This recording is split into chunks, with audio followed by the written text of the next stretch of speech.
दोस्तों, कैसे हैं आप सब। तो अभी तो सभी के घर में दीपावली की साफ़ सफाई चली रही है, तो मेरे यहाँ भी चल रही है। तो अभी मेरा सेकंड फ्लोर कंप्लीट हो गया है। ये उसके आगे की जो बालकनी है वो है, उसको क्लीन मैंने कर दिया है।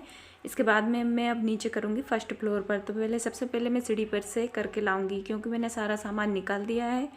और हम लाइन से ही मतलब नंबर वाइज करते जाते हैं, तो बहुत आसान हो जाता है सारा काम करना। तो सबसे पहले मैंने सीढ़ी का, और सीढ़ी के पास में रूम है उसका सामान निकाल दिया। पहले मैं सीढ़ी वाला जो एरिया है उसको करूँगी, फिर इसके बाद मैं इस रूम को करूँगी। इसके बाद में मैं जो मेरा गेस्ट रूम है उसको करूँगी, क्योंकि उसमें क्या है, डेकोरेशन का सामान बहुत है, तो उसमें टाइम ज़्यादा लगता है। तब तक मैं छोटे छोटे से एरिया को कंप्लीट कर लेती हूँ।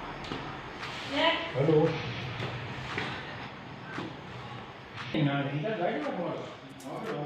तो अभी आप देख रहे हैं, ये है हस्बैंड मेरा बेटा। तो ये मेरी हेल्प करा रहा है, क्योंकि मैं अंदर से पानी डालती जा रही हूँ और वो बाहर खींच रहा है। तो घर में छोटे बच्चे हो ना, तो बहुत सारी हेल्प हो जाती है। छोटे छोटे काम वो इतने सारे कर देते हैं कि पता ही नहीं चलता। तो उनके तो काम हम देख भी नहीं पाते, लेकिन वो छोटे छोटे धीरे धीरे काम में ही वो सारे काम हमारी मदद कर देते हैं। तो मैंने अंदर से जितना भी धुलने के बाद जो पानी निकाला था ना, सारा उसने निकाल दिया। लेकिन मुझे आधा घंटा और हो जाता, नहीं तो उसने बहुत हेल्प कर दी। अब ये जो है रूम अच्छे से क्लीन हो चुका है।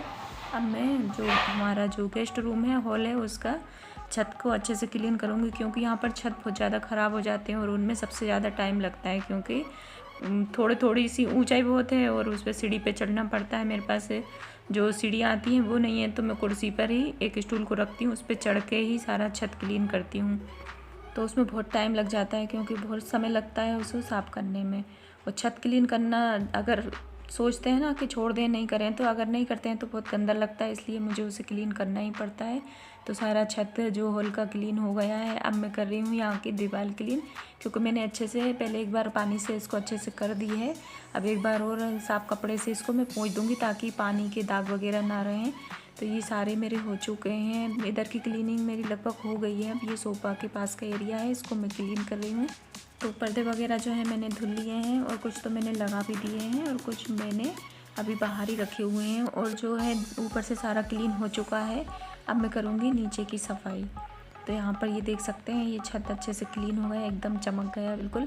इसमें मैं क्या करती हूँ, पानी में ही डिटर्जेंट पाउडर डालकर और अच्छे से क्लीन कर देती हूँ। पहले एक बार जो हमारी जाला तोड़ने वाला जो झाड़ू आता है, उससे सारे में घोल लगा देती हूँ। इसके बाद साफ़ कपड़े से मैं इसको पोंछ देती हूँ। तो सबसे पहले मैं सोफे को साफ़ करूँगी, और सारे जो कपड़े हैं मैं अलग इस तरह से एक साइड में रखती जाती हूँ। जिसको भी धुलना हो तो अगले दिन इनको मैं धुल देती हूँ। तो ये देखिए, यहाँ पर सारी क्लीनिंग मेरी हो चुकी है सोफे के एरिया की। अब यहाँ पर जो भी मेरा जो डेकोरेशन का सामान है, उसको मैं साथ के साथ साफ़ करती जा रही हूँ, और उसको थोड़ा थोड़ा रखती जा रही हूँ, ताकि हमारा ज़्यादा काम ना हो। अब ये मैंने जितना मुझसे बना रात को ही कर दिया था। काम को रात तक किया, मतलब लगभग मैंने 1 बजे रात तक उस दिन काम किया। इसके बाद में ये अगला दिन का ब्लॉग है।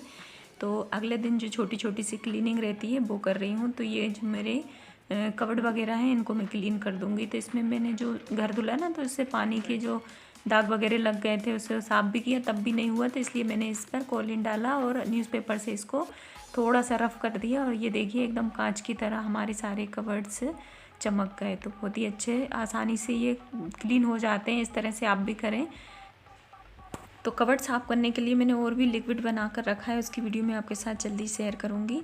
अब यहाँ पर मैंने जितना हो सका, मैंने जल्दी जल्दी में थोड़े थोड़े से जो मेरे पुराने जो DIY रखे हुए थे या डेकोरेशन के सामान रखे हुए थे, उनको मैंने सेटअप कर दिया, क्योंकि बहुत ज़्यादा मुझे लग रहा था फैला रहा सा। तो मेरी तो बहुत जान घबराती है जब इतना ज़्यादा घर में अस्त व्यस्त रहता है। तो सारा मैंने जितना भी हो सका, मैंने जल्दी जल्दी सुबह 8 से 8:30 के बीच में ही सारा सामान मेरे जो व्यवस्थित करना था वो कर दिया। तो ये एक मेरे पास जो हम कप वगैरह लाते हैं ना मार्केट से, उसके जो खोखे वगैरह डब्बे आते हैं, खाली डब्बे, उनको मैंने इस तरह से रख लिया था। तो अभी मैं सोच रही थी, चार्जर वगैरह सभी के घर में फैले रहते हैं, कहीं यहाँ पर डोरी पड़ी है, कहीं चार्जर पड़ा है, तो वो बहुत ही गंदा लगता है। तो मैंने क्या किया, इस तरह के वो कप का जो खाली बॉक्स पड़ा था उसको लिया, और इस तरह से सारे चार्जर में कुछ रबड़ वगैरह लगा कर इसमें रख दिया। तो ये देखिए कितने अच्छे से सारा अरेंज हो गया। अब पुराना एक मेरे बच्चे का लंच का जो खाली बॉक्स पड़ा हुआ था, फालतू था, उसमें मैंने इस तरह से मेरी जो सिलाई की जो बार बार मुझे यूज़ में आती है, जिनको मैं मशीन के पास ही रखती हूँ, तो उसमें रख लिए सारी गिट्टी वगैरह। और ये एक राखी का खाली बॉक्स पड़ा था, इसमें मैंने सुई और जो पिन वगैरह होती हैं वो रख ली, उसको भी मैंने इस लंच के बॉक्स में रख लिया। तो ऐसे छोटे छोटे खाली डब्बों से बहुत आसान हमारा मेकओवर हो जाता है। तो यहाँ पर इस साइड मैंने एक पन्नी में रख लिया हुक वगैरह और उनमें अच्छे से रबड़ लगा ली। तो ये एक मेरे पास खाली बॉक्स पड़ा था, इसमें मैंने ये शर्ट का कपड़ा पड़ा था, ये अच्छा लग रहा था, तो उसको मैंने इस तरह से जो स्टेपलर होते हैं ना उससे स्टेप कर लिया। ये देखिए एक बढ़िया से ऑर्गेनाइज़र तैयार हो गया। यहाँ पर मैंने छोटे छोटे से सामान रख लिए, जैसे झंडू बाम है, बिक्स है और ये फेविकॉल जो बार बार यूज़ में हमें आते हैं, इधर उधर पड़े रहते हैं। तो ये यहाँ पर मैंने सारा सामान रख लिया। यहीं पर मेरी सिलाई मशीन रखी हुई है, उसी के पास में ही मैंने अपनी सिलाई का थोड़ा सा सामान रख लिया है जो बार बार मुझे चाहिए होता है। तो अंदर से मेरा सारा काम हो गया है लगभग। अब मैं आ गई थी बाहर, तो ये बाहर देखिए सारा कितना फैलाना हो रहा है। तो अभी मुझे इसे समेटना है, तो इसमें मुझे कम से कम 1 घंटा लग जाएगा। तो ये सारी बाहर की जो दीवार वगैरह है वो मैंने धुल दी है, यहाँ का छत भी धुल दिया है, और जहाँ तक हो सका मैंने यहाँ का जो एरिया है उसको बहुत अच्छे से सेटअप करने की कोशिश कर रही थी, लेकिन अभी जल्दी जल्दी मैं नहीं कर पा रही थी। तो इसको मैं बाद में कर दूँगी। तो थोड़ा बहुत अभी मैंने कर दिया ताकि थोड़ा बहुत तो मुझे देखने में मन को शांति लगे। तो ये बाहर एक बड़ा पेड़ था, उसको मैंने यहीं पर रख दिया, जो घर का एंटर गेट होता है ना उसके पास में ही रख दिया। तो ये बहुत ही सुंदर लग रहा था, एक बड़ा सा पेड़। और बाहर के एरिया की मैंने जो मेकओवर किया था ना उसकी वीडियो मैंने पहले डाली थी, अगर आपको देखना हो तो लिंक मैं ज़रूर आपके साथ शेयर करूँगी, आप ज़रूर चेक कर लें। तो अभी तो दीपावली ज़्यादा नज़दीक आ गई थी, तो हाल फिलहाल में मुझसे जितना हो सका मैंने सारा सेटअप कर दिया। अब थोड़ा सा टाइम मिल रहा था, जितना भी मुझे टाइम मिल रहा था उतने में ही मैं कुछ DIY भी कंप्लीट करवाती जा रही थी और करती जा रही थी। तो बच्चों की मदद ले लेती हूँ, मेरे बच्चे इस काम में बहुत मेरी मदद कर देते हैं, तो मैंने कुछ उनकी मदद ली। ये कुछ पुरानी मेरे पास बटरफ्लाई पड़ी हुई थी जो मेरी बेटी ने कुछ दिन पहले बनाई थी।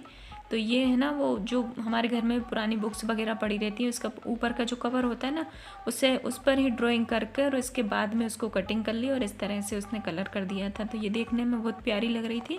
एक दिन वो फेंक भी रही थी तो मैंने उससे मना कर दिया कि मैं इसका कुछ कर लूँगी।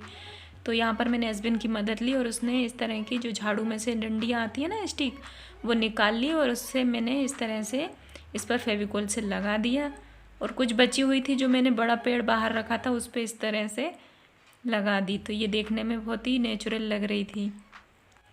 अब ये एक मेरे घर में पुराना एक बंदर मतलब खिलौना पड़ा हुआ था, इसको मैं लेकर आई थी भिलाई से जब मेरी बेटी 1 साल की थी, जब मैं गई थी बुआ जी के यहाँ पर।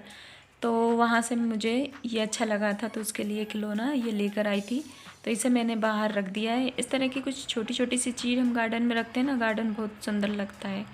अब ये है मेरा मेन गेट, तो यहाँ पर कुछ खाली खाली सा लग रहा था। ये है नेम प्लेट, तो नेम प्लेट पर मैंने इस तरह से एक मोर पंख लगा दिया, उसे टेप से इसको यहाँ पर चिपका दिया है। तो ये देखिए कितना सुंदर लग रहा है, येलो के साथ गोल्डन और ऊपर से ये मोर पंख बहुत ही प्यारा यहाँ पर लग रहा है। तो ये कुछ मैंने इस तरह से जो मेरे पास जो बटरफ्लाई पड़ी हुई थी उनको यहाँ पर लगा दिया। तो अभी आप देख सकते हैं यहाँ पर मैं कुछ ना कुछ करती रहती हूँ, जैसे कुछ स्टोन वगैरह पड़ रहते हैं उन पर कलर करके कुछ ना कुछ DIY बनाती रहती हूँ। तो ये देखिए मैं आगे कुछ बताती हूँ। इधर भी मेरे कुछ कई सारे प्लांट्स रखे हुए हैं। तो भी यहाँ की क्लीनिंग कंप्लीट अभी नहीं है, थोड़ी बहुत हुई है, इसको भी मैं आपके साथ शेयर करूँगी। तो जो मैंने पर्दे धुल के डाले थे वो यहाँ पर टंगे हुए, इनको भी मुझे लगाना है।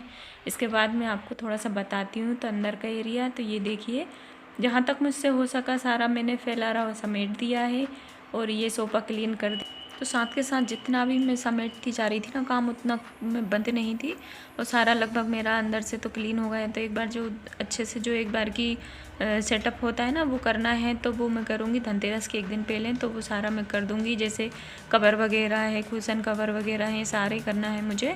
अभी कुछ कपड़े हो गए थे, धुलती जा रही थी और वो रखती जा रही थी, तो प्रेस करना था। तो आज सुबह बैठ कर ही मैंने प्रेस भी कर ली। तो अभी आप ये देख रहे हैं ना, ये कोने में ये सामान रखे हैं, यहाँ पर मुझे कुछ DIY बनाना है, तो उसको मैं आपके साथ ज़रूर शेयर करूँगी। तो यहाँ पर अभी देखिए ये सारा सामान मैंने धुल के अभी थोड़ा थोड़ा सा लगा दिया है। अब इस घर को तो मैंने अंदर से पूरा जितना होना था उतना कर दिया है, बाकी रह गया डेकोरेशन, उसे मैं 1 दिन पहले करूँगी। अब ये है कच्चा घर, गाँव में रहते हैं तो कच्चा घर तो होना बहुत ज़्यादा ज़रूरी है, क्योंकि गाँव में सामान ही इतना रहता है। तो इसमें होगा चूने से पुताई होगी और नीचे जो है पेंट पुतेगा। तो जो दिसंबर आता है वो उसकी पुताई होगी। तो अब इसकी वीडियो भी मैं आपके साथ जल्दी शेयर करूँगी। तो आपको वीडियो कैसी लग रही है, अच्छी लगे तो वीडियो को लाइक शेयर और चैनल को सब्सक्राइब जरूर करें। बाय।